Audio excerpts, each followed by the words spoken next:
জাভাস্ক্রিপ্টের এই ভিডিও টিউটোরিয়ালে আমি আলোচনা করব ES6 এর মডিউলস এবং ক্লাস সম্পর্কে। আপনাদের নিশ্চয়ই জানা আছে ES6 এর ফিচার্স থেকে অনেকগুলো সেকশন সম্পর্কে অলরেডি আলোচনা করেছি। আশা করি প্রত্যেকটি ভিডিও আপনার সিকোয়েন্স অনুযায়ী দেখে নিয়েছেন।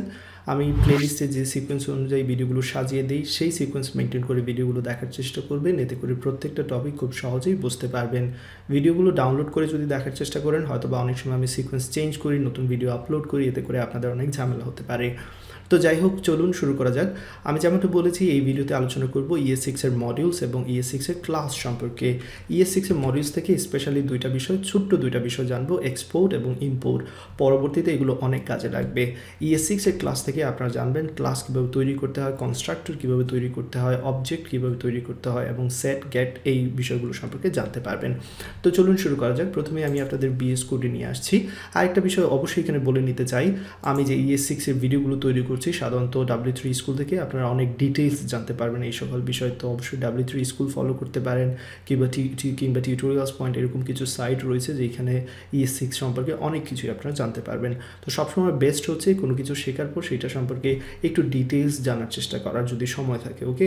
বাট আমি সবসময় চেষ্টা করি যে বেসিক বিষয়গুলো আছে সেগুলো একেবারে ক্লিয়ার করে দেওয়ার জন্য, এতে করে অ্যাটলিস্ট কাজ শুরু করে দিতে পারবেন। আপনারা যে প্রজেক্ট করছেন সেই প্রজেক্টে যখনই আপনার লেট, কনস্ট এই কিওয়ার্ডগুলো দেখবেন বুঝতে পারবেন, অ্যারো ফাংশন যখন দেখবেন তখন বুঝতে পারবেন এটা কিভাবে ব্যবহার করা হচ্ছে এবং ডিফল্ট প্যারামিটার কি, রেস্ট প্যারামিটার কি। সো এই সকল বিষয় অবশ্যই আপনারা শিখে নেবেন আমার এই ভিডিও থেকে। বাট যদি ডিটেলস জানতে হয় সেক্ষেত্রে অবশ্যই খুঁজে নিয়ে পড়াটা ডেফিনেটলি বেটার। তো যাই হোক, অনেক বলে ফেললাম, শুরু করে দিই। আমরা ES6 এর মডিউল সম্পর্কে আলোচনা করব। তো লক্ষ্য রাখবেন এখানে index.html নামে একটি ফাইল তৈরি করেছি। প্রথমেই যে কাজটা করব এখানে বেসিক স্ট্রাকচারটি তৈরি করে নেব এবং অবশ্যই যে কাজটা করব index.js ফাইলের সাথে লিঙ্ক করব। তো সেই জন্য স্ক্রিপ্ট এবং সোর্স থেকে index.js এটাকে লিঙ্ক করে নিলাম। তারপর যে কাজটা করব, যেহেতু মডিউল ব্যবহার করব সেই জন্য এখানে টাইপ ইকুয়াল মডিউল এই বিষয়টা অবশ্যই করে নেবেন আমার সাথে। এবার চলুন index.html এর কাজ শেষ, এবার index.js এ আসবো। তবে তার আগে mymodule.js নামে একটি ফাইল আমি তৈরি করেছি। আপনারা যে কোনো নামে ফাইল তৈরি করতে পারবেন, এতে কোনো প্রবলেম নেই। এবং এই mymodule.js হচ্ছে আমার মডিউল, অর্থাৎ একটি জাভাস্ক্রিপ্ট ফাইল যেখানে আমি আমার ইচ্ছা মতো ভেরিয়েবল, ফাংশন, ক্লাস ডিক্লেয়ার করতে পারবো এবং সেগুলো অন্য জায়গা থেকে অ্যাক্সেস করতে পারবো। তো মাই মডিউল প্রথমে যে কাজটা করবো, আমি একটি ভেরিয়েবল নিচ্ছি এখানে আপনাদের বোঝানোর সুবিধার্থে। ES6 এর index.js না, অ্যাকচুয়ালি mymodule.js, কারণ আমার মডিউলগুলো এই মডিউলের মধ্যে আমার ইচ্ছা মতো ভেরিয়েবল অ্যান্ড ফাংশন তৈরি করব এবং পরবর্তীতে যেমনটা বলেছি তাদেরকে অ্যাক্সেস করব। তো চলুন শুরু করা যাক। প্রথমেই আমি এখানে যে কাজটা করব এক্সপোর্ট কিওয়ার্ডটা লিখব, কারণ এইখানে যা যা তৈরি করব তা পরবর্তীতে অন্য জায়গা থেকে ইম্পোর্ট করব, অর্থাৎ ব্যবহার করব, সেই জন্য এক্সপোর্ট নিয়ে নিচ্ছি। তারপর একটা ভেরিয়েবলের জন্য ল্যাট দিয়ে দিলাম এবং ভেরিয়েবলের নাম দিয়ে দিচ্ছি টেক্সট, আপনারা যে কোনো কিছু দিতে পারেন। হ্যালো অথবা ওয়েলকাম দিয়ে দিচ্ছি, welcome to module, that's it. তো এটাকে এবার আমরা চাইলে index.js থেকে অ্যাক্সেস করতে পারবো এই ভেরিয়েবলকে। সেটা কিভাবে সেটা এবার আমরা দেখে নিই। তো সেই জন্য যে কাজটা করতে হবে, index.js এ আমাকে ইম্পোর্ট এই কিওয়ার্ডটা লিখতে হবে এবং কাকে ইম্পোর্ট করতে চাচ্ছি সেটা এখানে বলে দিতে পারি। তো আমরা চাচ্ছি টেক্সটকে ইম্পোর্ট করব, টেক্সট, ওকে। কোথা থেকে ইম্পোর্ট করব সেটা এবার বলে দিতে হবে, ফ্রম, এবং এইখানের মধ্যে কুলন দিয়ে স্ল্যাশ দিয়ে তারপর মাই মডিউল এটাকে আমরা ব্যবহার করতে পারবো। সো mymodule.js দিয়ে নিয়ে এখানে ডেফিনেটলি বেটার। তারপর যে কাজটা করবো, এবার আমরা চাইলে console.log এই টেক্সটের ভ্যালুটা প্রিন্ট করে দেখতে পারি এখানে আসলেই এটা চলে এসেছে কিনা। তো এবার আউটপুট চেক করার জন্য আমি যে কাজটা করব, আমি মূলত index.html এ চলে যাব, এখানে ওপেন উইথ লাইভ সার্ভারে চলে যাব এবং দেন বরাবরের মতো ইন্সপেক্ট থেকে কনসোলে দেখতে পাচ্ছেন ওয়েলকাম টু মডিউল দেখাচ্ছে। দ্যাট মিনস আমাদের পারফেক্টলি সব কিছু কাজ করছে। তো মডিউল কিভাবে তৈরি করলাম, আমি এখানে একটি ভেরিয়েবল তৈরি করলাম, ভেরিয়েবলের মধ্যে আমার যা ইচ্ছা তাই দিলাম এবং সেটাকে এক্সপোর্ট করে দিলাম। এবার index.js থেকে সেটাকে অ্যাক্সেস করছি ইম্পোর্ট কিওয়ার্ডের মাধ্যমে। তো এখানে ভেরিয়েবলের নাম দিয়ে ফ্রম যে মডিউল থেকে আমি এটাকে এক্সপোর্ট করছি সেই মডিউলের নাম দিয়ে দিলাম। তারপর তাকে আমি যেভাবে ইচ্ছা সেভাবে আমি অ্যাক্সেস করতে পারবো। তো এবার মডিউলের মধ্যে আমি একটি ফাংশন তৈরি করব। আপনারা আপনাদের ইচ্ছা মতো অবশ্যই বলেছি এখানে ক্লাস, ফাংশন, ভেরিয়েবল যা ইচ্ছা তাই তৈরি করতে পারবেন। তো আমি সেই জন্য এখানে নিচ্ছি ফাংশন এবং ফাংশনের পরে দিচ্ছি সেট টেক্সট। তো এই টেক্সটের মাধ্যমে আসলে আমি মূলত এই যে টেক্সটের ভ্যালু আছে সেটাকে চেঞ্জ করব। তো আমি সেট টেক্সট ফাংশনকে কল দিয়ে তার মধ্যে একটা ভ্যালু পাস করব। সাপোজ সেই প্যারামিটারের নাম দিচ্ছি টেক্সট এবং সেটা কি করবে আমাদের যে টেক্সট আছে তার ভ্যালুটা চেঞ্জ করে দেবে, দ্যাটস ইট, এতটুকু কাজ। ওকে, তো এবার যে কাজটা করব আমি এটাকে এক্সপোর্ট করব, সেই জন্য এখানে আমাকে লিখতে হবে এক্সপোর্ট ফাংশন, দ্যাটস ইট। তো এবার আমরা index.js থেকে আমরা এই ফাংশনটাকে ব্যবহার করতে পারবো, অর্থাৎ সেট টেক্সট এই ফাংশনকে ব্যবহার করতে পারবো। তো আমি এইখানে যে কাজটা করব লক্ষ্য রাখবেন, আমি নিচের দিকে এখানে সেট টেক্সট এই ফাংশনকে কল দিব এবং এই ফাংশনকে কল দিয়ে তার মধ্যে একটা ভ্যালু দিচ্ছি good buy from ES6 actually. So ES6 দিচ্ছি এবং ডেফিনেটলি এটা কনসোল করতে চাচ্ছি না, আমি সেট করতে চাচ্ছি ভ্যালু, এবং ভ্যালু সেট করার পর এবার আবারও আমি টেক্সটের ভ্যালুটা দেখতে চাচ্ছি কী আছে টেক্সটের মধ্যে। সো টেক্সট দিয়ে দিলাম। এবার যদি রান করি লক্ষ্য রাখবেন আমি আসলে এটা আউটপুট দেখবো এইখানে কনসোলে এবং দেখতে পাচ্ছেন ওয়েলকাম টু মডিউল এবং গুড বাই ফ্রম ES6 দেখাচ্ছে। দ্যাট মিনস আমরা পারফেক্টলি এই যে সেট টেক্সট ফাংশনের মধ্যে ভ্যালু পাস করতে পেরেছি এবং টেক্সটটাকে চেঞ্জ করতে পেরেছি। তো এই ছিল মডিউল অর্থাৎ এক্সপোর্ট এবং ইম্পোর্ট সম্পর্কে যা বলার। আশা করি এখানে বিষয়টা বুঝতে পেরেছেন। আরেকটা বিষয় এখানে অবশ্যই বলে নিতে চাই আমি, আপনারা চাইলে এখানে যে ফাংশনগুলো রয়েছে, ধরা যাক আমি এখান থেকে এটা সরিয়ে নিচ্ছি বোঝার সুবিধার্থে এবং এইখান থেকে সেট টেক্সটও সরিয়ে নিচ্ছি, জাস্ট আপনাদের বোঝানোর সুবিধার্থে সিম্পলিফাই করে নিচ্ছি জিনিসগুলোকে। ওকে, সো এই যে টেক্সট রয়েছে এটাকে চাইলে আপনি যে কোনো নামে এখান থেকে স্যান্ড করতে পারবেন, যেমন আমি এখানে দেখাচ্ছি, আমি এখান থেকে এটা সরিয়ে নিচ্ছি এক্সপোর্ট দেন আমি এখানে দিতে পারি টেক্সট অ্যাজ মেসেজ। তো এবার কি হবে, আমরা যখন ইম্পোর্ট করব সেটাকে মেসেজ হিসেবে ইম্পোর্ট করতে পারবো। সো এবার আর টেক্সট ব্যবহার করা যাবে না কিন্তু। ওকে, এবার আমাকে যেটা করতে হবে মেসেজ লিখতে হবে এবং এখানে মেসেজ লিখতে হবে। তো নাম পরিবর্তন করে আমরা সেটাকে পাঠাতে পারবো এবং তেমনটা এখানে দেখতে পাচ্ছেন পারফেক্টলি আউটপুট দেখাচ্ছে। আবার অন্যভাবেও করতে পারি, আমরা ইম্পোর্টের বেলায়ও নাম পরিবর্তন করতে পারি। তো সেটা কীভাবে সেটা দেখাচ্ছি এখান থেকে। আমি এখানে এক্সপোর্ট যেরকম ছিল টেক্সট রেখে দিচ্ছি এবং যখন ইম্পোর্ট করব তখন এই কাজটা করতে পারবো। সো ইম্পোর্টের সময় আমাকে যেটা করতে হবে, এখানে নামটা আমি চাইলে পরিবর্তন করে নিতে পারি, লক্ষ্য রাখবেন টেক্সট অ্যাজ মেসেজ। সো আমি কি করলাম, টেক্সটকে ইম্পোর্ট করলাম মেসেজ হিসেবে। এবার চাইলে এই মেসেজ নাম দিয়ে এটাকে আমি অ্যাক্সেস করতে পারি এবং আউটপুট যদি চেক করেন এক্স্যাক্টলি অ্যাজ ইট ইজ দেখাচ্ছে। তাহলে আশা করি এক্সপোর্ট ইম্পোর্ট এই বিষয়গুলো একেবারেই ক্লিয়ার করা হয়ে গেছে।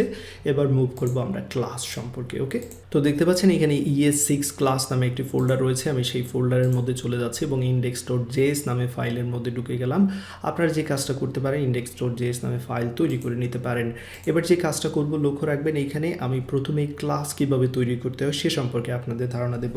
ক্লাস তৈরি করার জন্য যে কিওয়ার্ডটা ব্যবহার করতে হবে সেটা হচ্ছে ক্লাস, অ্যান্ড দেন একটি ক্লাসের নাম আপনারা দিয়ে দিতে পারেন। আমি দিচ্ছি স্টুডেন্ট এবং লক্ষ্য রাখবেন ক্লাসের মধ্যে অবশ্যই কনস্ট্রাক্টর তৈরি করা লাগবে এবং কনস্ট্রাক্টর তৈরি করার পদ্ধতি কি, জাস্ট কনস্ট্রাক্টর কিওয়ার্ড লিখেই এই কনস্ট্রাক্টরটা তৈরি করা যাবে। কনস্ট্রাক্টরের মধ্যে আপনি যদি কোনো ভ্যালু পাস করতে চান সেটা পাস করে দিতে পারেন। আমি যে কাজটা করবো একজন স্টুডেন্টের আইডি এবং নেম এই দুইটা জিনিস পাস করব যখন অবজেক্ট তৈরি করব।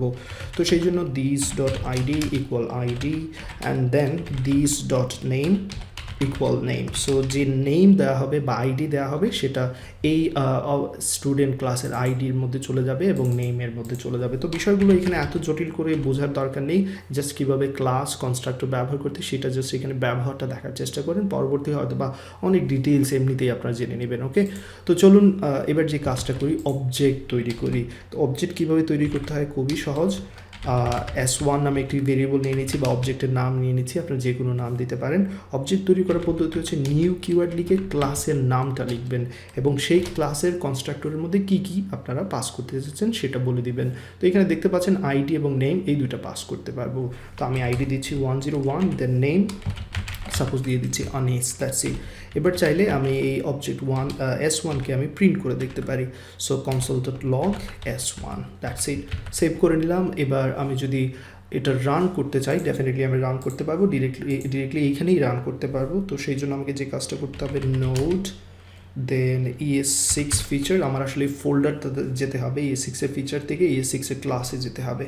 সো সেই রকমই আমি যাচ্ছি এখানে 7 ES6 ক্লাস এবং index.js কে রান করবে। So index.js, that's it. এবং দেখতে পাচ্ছেন এইখানে স্টুডেন্ট অবজেক্টটাকে প্রিন্ট করে দেখাচ্ছে। তো আমরা যদি চাই জাস্ট আইডিটা দেখবো সেক্ষেত্রে এখানে ডট দিয়ে অবজেক্টকে অ্যাক্সেস করতে পারি, নিশ্চয়ই আপনাদের জানা আছে, এটা নতুন কিছু নয়। আমি আইডি এবং নেমকে আলাদা আলাদা অ্যাক্সেস করছি। তো রান করে দেখাচ্ছি, দেখতে পাচ্ছেন পারফেক্টলি দেখাচ্ছে। তো আশা করি এই বিষয়টা বুঝতে পেরেছেন কীভাবে ক্লাস কনস্ট্রাক্টর এবং অবজেক্ট তৈরি করতে হয়, তাই না? এবার আমি আপনাদের সেট এবং গেট এই দুটো বিষয় সম্পর্কে ধারণা দিতে চাই। আপনারা চাইলে সেট করতে পারবেন কোনো একটা ভেরিয়েবলের ভ্যালু, সেই জন্য আমি এখানে দিচ্ছি সেট স্টুডেন্ট নেম, এবং এটা একটা ফাংশন, এই ফাংশনের মধ্যে আমি একটি নেম পাস করব, এবং এই সেট নেমের কাজ হচ্ছে দিস ডট নেম, অর্থাৎ এই ক্লাসের নেমের মধ্যে আমরা যে নেমটা পাঠাবো সেটাকে সেট করে দেবে, দ্যাটস ইট। তো এবার এই সেট যেটা আমি ফাংশন তৈরি করলাম সেটাকে এখান থেকে অ্যাক্সেস করতে পারবো, সেই জন্য যে কাজটা করতে হবে আমার এখানে লক্ষ্য রাখবেন, আমরা এখান থেকে সেই ফাংশনটাকে কল দিব। তো কল কিভাবে দিব সেটা এবার দেখাচ্ছি। s1 ডট স্টুডেন্ট নেম, এবং যে কোনো একটা নাম দিয়ে দিচ্ছি, হোয়াটএভার। এবার আমরা চাইলে এটা কনসোল ডট লগ দিয়ে আমরা s1 এর যে ইনফরমেশন আছে বা নেম আছে সেটা প্রিন্ট করে দেখতে পারি। আমরা মূলত এখানে কাকে সেট করে দিয়েছি, নেমকে, সুতরাং এখানে নেম প্রিন্ট করে দেখি কী অবস্থা। তো ক্লিয়ার করে নিচ্ছি, আবারও রান করব, এবং দেখতে পাচ্ছেন প্রথমে যদিও নেম প্রিন্ট করেছে এখানে আনিস, যেমনটা প্রথম দিকে আমরা দিয়েছি অবজেক্টের ভ্যালু হিসেবে, কিন্তু পরবর্তীতে যখন নেমটা চেঞ্জ করেছি এই সেট মেথডের মাধ্যমে, তারপর নামটা এই নামটা দিয়েছি, সো এইখানে দিস ডট নেমের মধ্যে এই নামটা চলে যাবে এবং সেই নামটা এখানে মূলত প্রিন্ট করে দেখাবে যেমনটা দেখানোর কথা। তাহলে সেট এখানে কাজ করেছে। এবার চাইলে আমরা গ্যাট ব্যবহার করতে পারি। তো গ্যাট ফাংশনটা কীভাবে লিখতে হয়, গ্যাট লিখে দেন এবার ফাংশনের নামটা লিখতে পারি আমি দিচ্ছি স্টুডেন্ট ইনফো, এবং এটার কাজ হচ্ছে স্টুডেন্টের ইনফো রিটার্ন করা। তো আমরা চাইলে এরকম দিতে পারি return then this dot ID return করবে এবং নেম রিটার্ন করবে, দুইটা জিনিস। তো এখানে জাস্ট একটা স্ট্রিংয়ের স্পেস দিয়ে আমি যে কাজটা করব দিস ডট নেমকে রিটার্ন করবো, দ্যাটস ইট। দুইটা জিনিস রিটার্ন করছি, আইডি এবং নেম। তো এবার যদি আমি তাকে কল দিই, এখানে যা আছে সব সরিয়ে নিচ্ছি বোঝার সুবিধার্থে, এবং কনসোল ডট লগে ডিরেক্টলি আমি এই কাজটা করে নিচ্ছি s1 ডট গ্যাট। লক্ষ্য রাখবেন আমরা যে নামটা দিয়েছি স্টুডেন্ট ইনফো সেই নামটা দিতে হবে, স্টুডেন্ট ইনফো। তো এবার যদি আমি কোডটা রান করে আপনাদের দেখাই তাহলে ডেফিনেটলি দেখতে পারবেন আমাদের কাঙ্ক্ষিত আউটপুটটি চলে এসেছে 101 আনিস। তো ক্লাস সম্পর্কে এতটুকু থাকবে, ভেরি বেসিক ধারণা, এখানে এত ডিটেলস জানার এই মুহূর্তে কোনো দরকার নেই। এই ভিডিও এতটুকু থাকবে, সবাই ভালো থাকবেন, সুস্থ থাকবেন, আল্লাহ হাফিজ। ভিডিওটি দেখার জন্য আপনাকে অসংখ্য ধন্যবাদ। ভিডিওটি যদি আপনার ভালো লাগে এবং উপকারে আসে সেক্ষেত্রে সবার সাথে শেয়ার করে নেবেন, এতে করে অন্যের উপকারে আসবে। আপনি যদি এখনও পর্যন্ত আমার চ্যানেলে সাবস্ক্রাইব না করে থাকেন তাহলে অবশ্যই সাবস্ক্রাইব করে নেবেন, এতে করে আপনি আমাকে নতুন ভিডিও তৈরি করতে অনুপ্রাণিত করবেন।